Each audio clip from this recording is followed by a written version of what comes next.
Hello friends, स्वागत है आप सभी लोगों का हमारे चैनल क्विक स्टडी में। मैं कमल बेस्ट। इस वीडियो के माध्यम से दोस्तों आपको यहाँ पर कराऊंगा आर्मी टेक्निकल एनए का दोस्तों केमिस्ट्री का पार्ट नंबर 7, यानी कि दोस्तों यहाँ पर आपको रसायन विज्ञान का भाग नंबर 7 मिलेगा। इससे पहले दोस्तों आपको 6 भाग कराए जा चुके हैं, जहाँ पर आपने महत्वपूर्ण क्वेश्चन को देखा रसायन विज्ञान की, और यहाँ पर भी दोस्तों आप खास क्वेश्चनों को देखेंगे जो बार बार पूछे जाते हैं। तो आराम से आप कॉपी और पेन निकाल लेंगे और जो भी क्वेश्चन यहाँ पर मिलेंगे दोस्तों आप सारे क्वेश्चनों को नोट करेंगे। और साथ में दोस्तों आपसे दरख्वास्त करेंगे, यदि आपने हमारे चैनल को सब्सक्राइब ना किया हो तो प्लीज़ सब्सक्राइब कर लें, ताकि आपको इस प्रकार की वीडियोस दोस्तों लगातार मिलते रहें।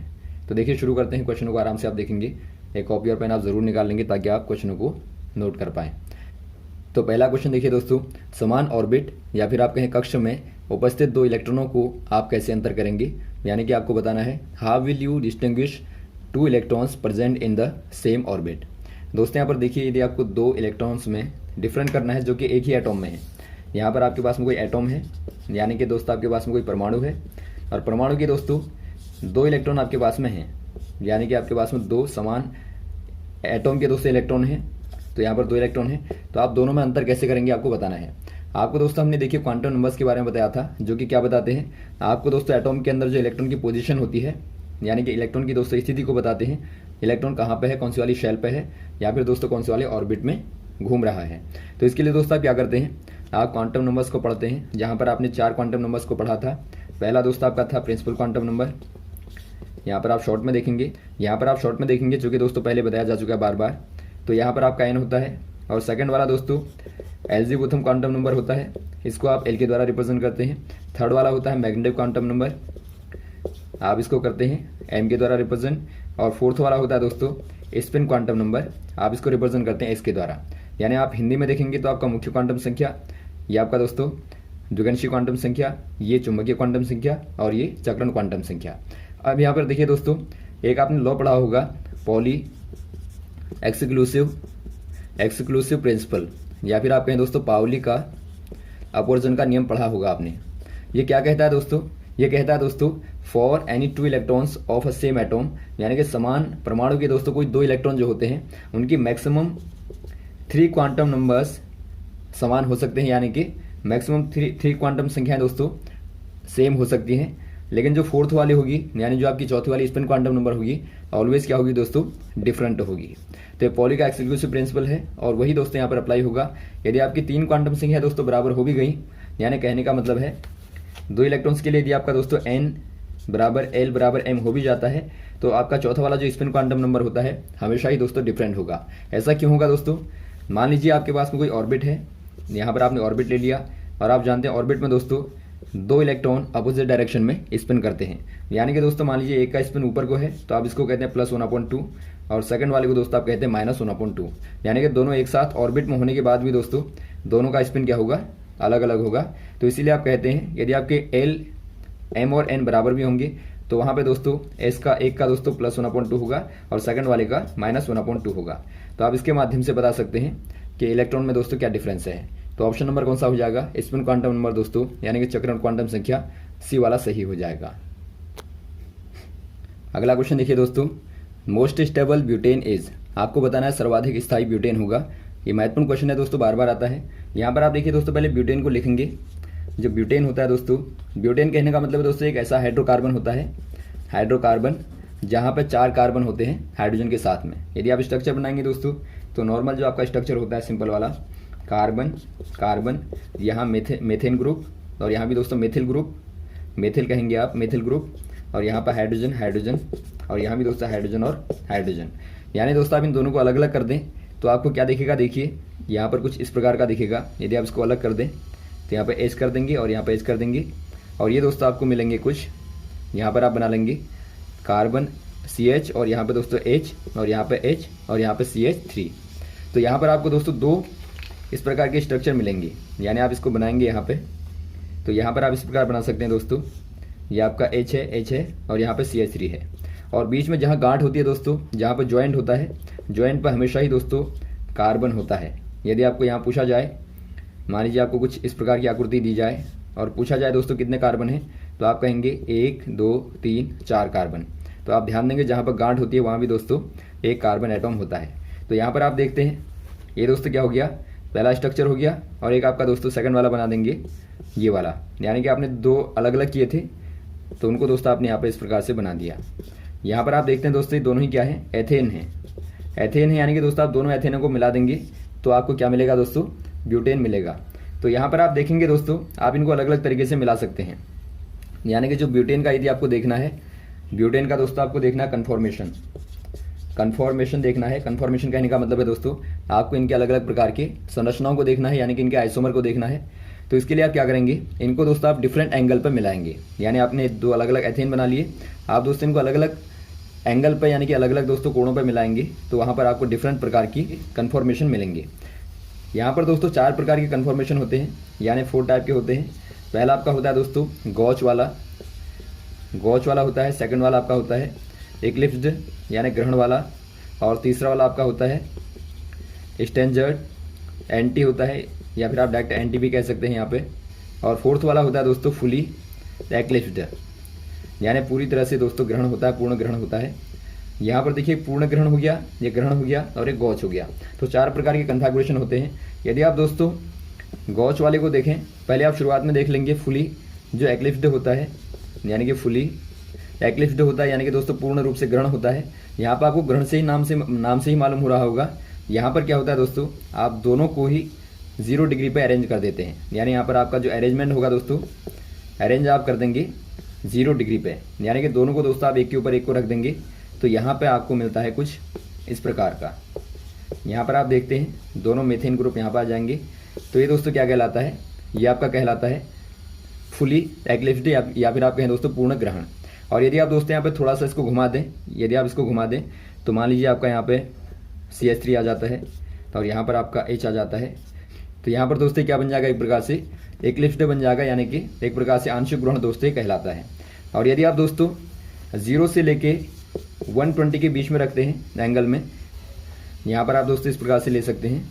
यदि आप ऐसे एंगल में लेते हैं दोस्तों, आपने मान लीजिए CH3 यहाँ पे ले लिया, एक को यहाँ पे ले लिया और यहाँ पर आपका H है। तो यहाँ पर दोस्तों क्या होगा, ये आपका कहलाता है गॉच, यानी गॉच आपका कहलाएगा जब आपका दोनों के बीच में होगा दोस्तों। और यहाँ पर आपका जो थर्ड आता है दोस्तों, जो मेन वाला है वो आपका है एंटी वाला। यानी एंटी में क्या होता है दोस्तों, आप दोनों को ही 180 डिग्री के एंगल पे अरेंज कर देते हैं। यानी आपका यहाँ पे देखिए एक यहाँ पे होगा CH3 और यहाँ पे HH होगा, और दूसरा CH3 दोस्तों बिल्कुल अपोजिट में यहाँ पर होगा और यहाँ पर आप HH कर देंगे और यहाँ पर दोस्तों आपका CH3 होगा।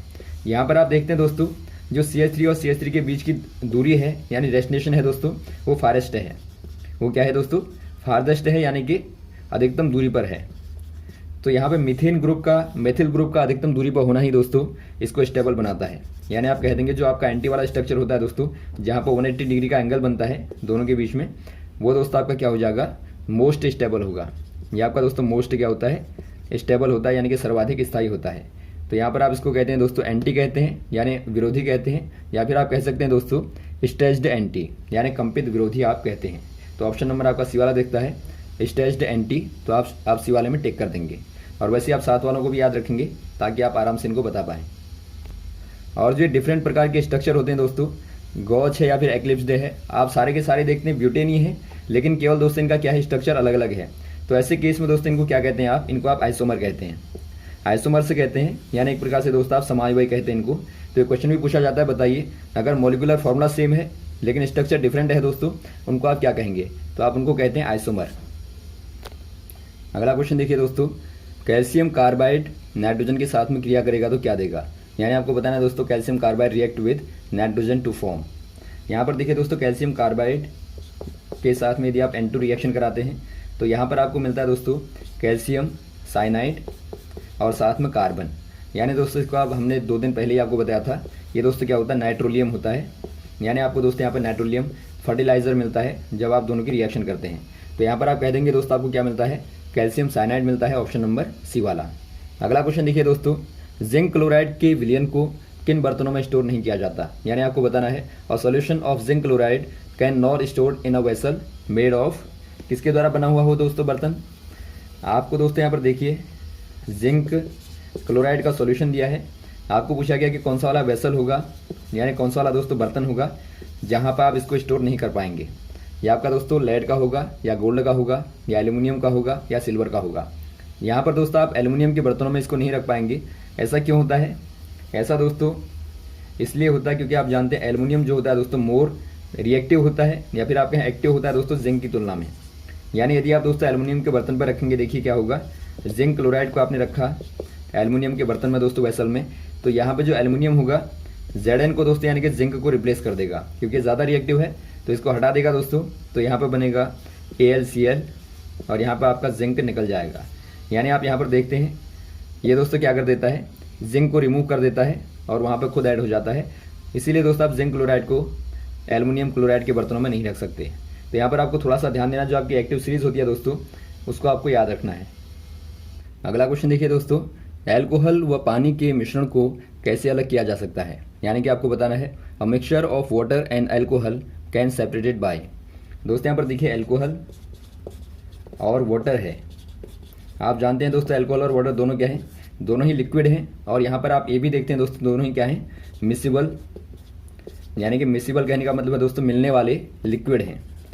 यहाँ पर देखिए दोस्तों ये दोनों का मिलाना एक प्रकार का सॉल्यूशन बनाएगा। आप जानते हैं सॉल्यूशन क्या होता है, यानी विलियन क्या होता है दोस्तों, विलियन होता है जब आप दो प्रकार के सबस्टेंसेस को मिलाते हैं, पदार्थों को मिलाते हैं और दोनों ही दोस्तों आराम से मिल जाते हैं और आप बाद में उनको सेपरेट नहीं कर पाते हाथ से, तो वहाँ पर दोस्तों आप उनको कहते हैं एक प्रकार से होमोजीनियस सोल्यूशन या फिर आप कहें दोस्तों सॉल्यूशन आप उनको कहते हैं। तो यहाँ पर देखिए दोस्तों यदि आपने दोनों को मिला दिया, एल्कोहल और यहाँ पर पानी को मिला दिया, तो यहाँ पर आप बाद में कैसे इनको सेपरेट करेंगे ये आपको पूछा गया है। यहाँ पर दोस्तों आप इनको सेपरेट करते हैं डिस्टिलेशन मेथड के द्वारा। डिस्टिलेशन कह देंगे यानी कि दोस्तों आसवन के द्वारा आप इनको सेपरेट करते हैं।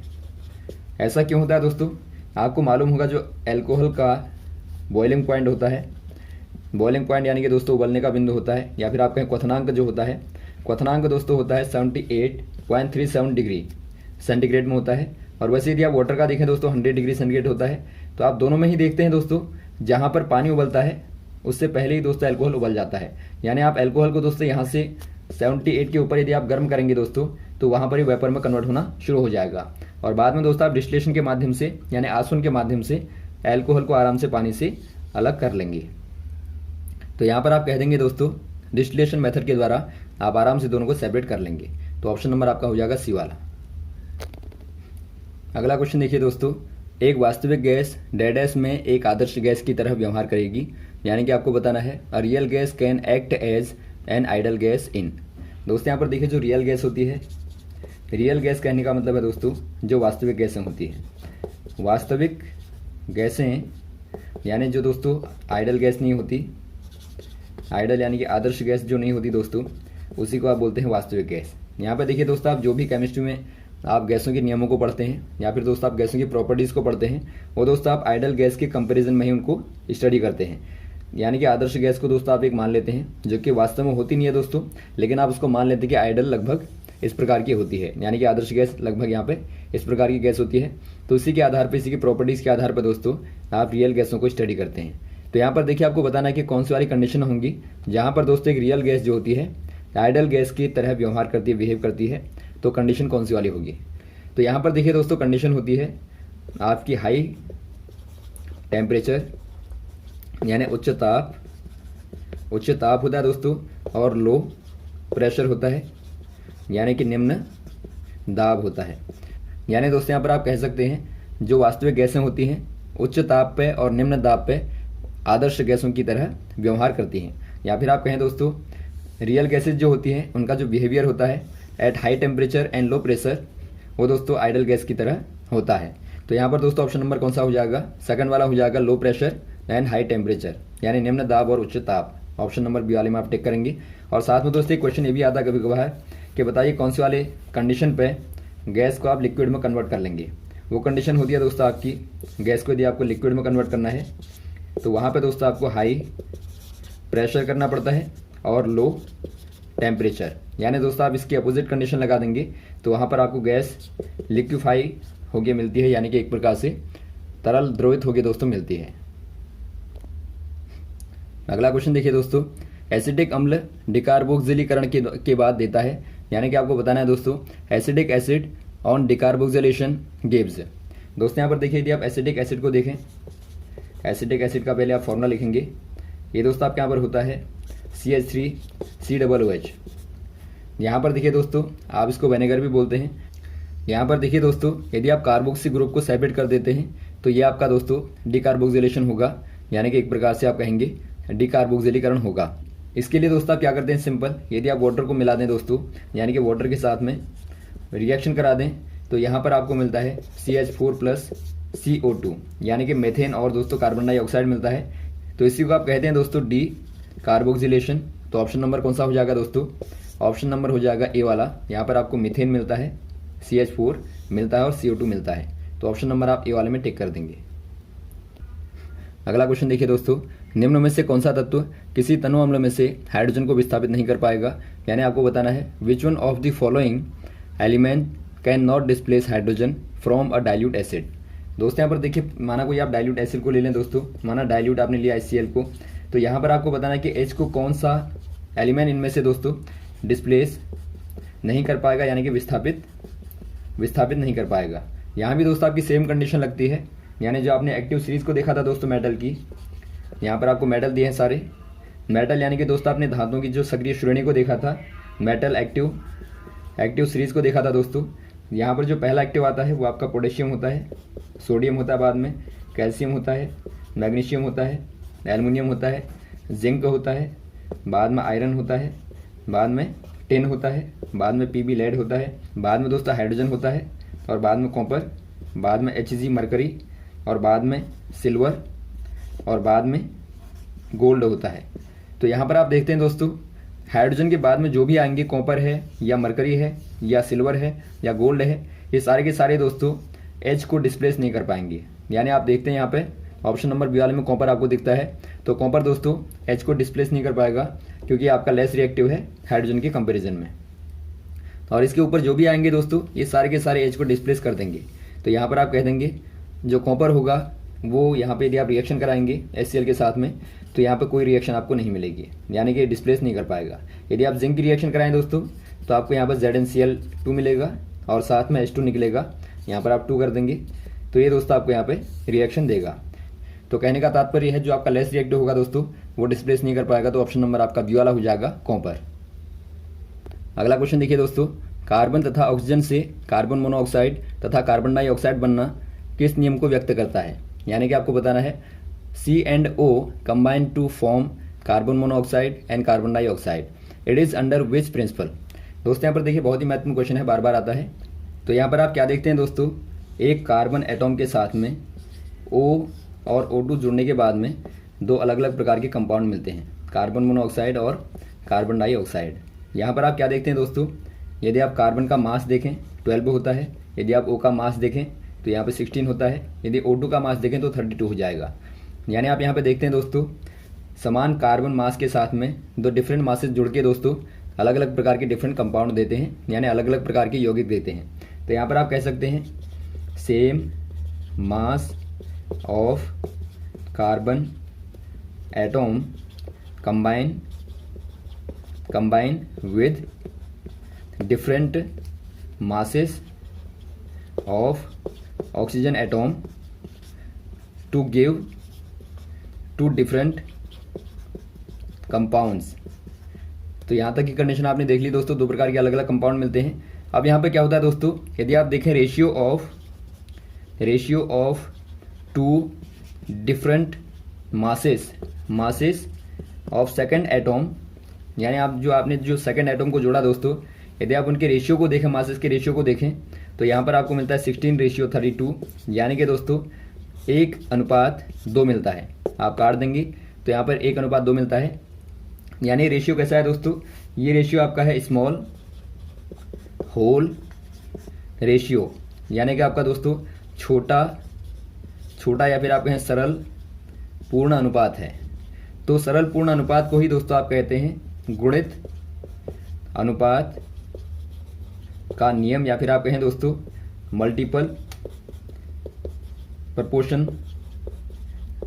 प्रिंसिपल कहते हैं। यानी आप कह देंगे दोस्तों यहाँ पर जो आपका लॉ लगता है वो क्या है दोस्तों, लॉ ऑफ मल्टीपल प्रोपोर्शन है, यानी कि गुणित अनुपात का नियम है। तो जब भी आपकी ये वाली कंडीशन आएगी दोस्तों, जब एक एलिमेंट्स के साथ में आप रिएक्शन करेंगे और 2 प्रकार के कंपाउंड मिलेंगे, और यदि आप सेकंड वाले एलिमेंट के दोस्तों मासेस का अनुपात निकालेंगे तो वहां पे आपको छोटा सा अनुपात मिलेगा, जो कि एक प्रकार से सरल अनुपात होगा, यानी पूर्ण नंबर का दोस्तों अनुपात होगा। वहां पर आपका रेशियो में नहीं आना चाहिए, पूर्ण में आपका नंबरों में दोस्तों आना चाहिए। तो ऐसे वाले आप प्रिंसिपल को दोस्तों हमेशा ही यानी कि लॉ ऑफ मल्टीपल प्रोपोर्शन कहते हैं। तो ऑप्शन नंबर ए वाला आपका सही हो जाएगा। तो यहाँ तक दोस्तों आप क्वेश्चन को तैयार करेंगे और लगातार इस प्रकार से क्वेश्चन को देते रहेंगे। Okay, thanks. जय हिंद, जय भारत।